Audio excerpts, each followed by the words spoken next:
Fabienne Munoz, vous êtes présidente de la Chambre de métiers de l'artisanat de l'Ardèche. Comment faire pour maintenir dans les campagnes, en Ardèche mais aussi ailleurs, un tissu de petites entreprises vraiment dynamique, nécessaire pour un aménagement du territoire équilibré?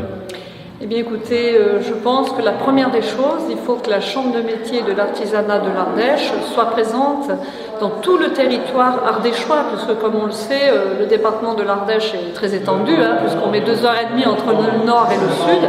Et nous sommes justement en train de mettre en place la Chambre de métiers de l'artisanat de l'Ardèche, en train de rencontrer toutes les communautés de communes afin d'avoir une réelle synergie avec la Chambre de métiers, puisqu'on a pu observer que 50% des chefs d'entreprise ne tiennent pas 5 ans. Et pour cela, c'est notre rôle à nous d'accompagner ces chefs d'entreprise, les conseiller sur le management, sur la gestion, parce qu'un chef d'entreprise, il est passionné par ce qu'il fait, l'artisanat, c'est la première chose.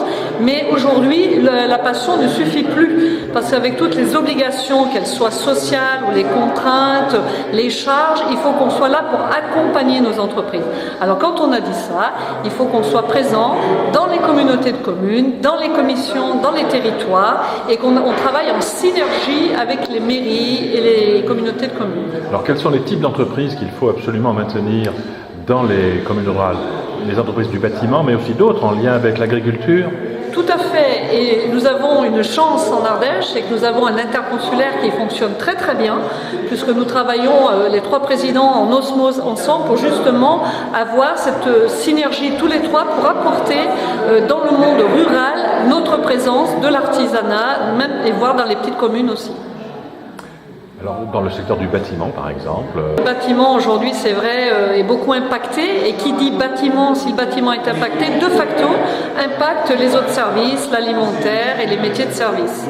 Aujourd'hui, nous savons, comme je l'ai dit, qu'une entreprise, 144 entreprises au niveau national meurent par jour, soit 6 par heure. Donc aujourd'hui, il faut savoir que la situation est gravissime et qu'il faut vraiment qu'on aide ces chefs d'entreprise à déjà tenir debout et puis justement les entourer de conseils pour qu'ils puissent pérenniser. Et ce que je voudrais dire aussi, c'est qu'il ne faut pas qu'il y ait de culture, de culture psychologique qui bat en disant je suis en milieu rural, je ne peux pas réussir. Oui, je peux réussir en milieu rural. Oui, nous avons mis en place le concours Artinov sur l'innovation. Oui, nous avons eu des prix innovants en Ardèche. Oui, ça existe.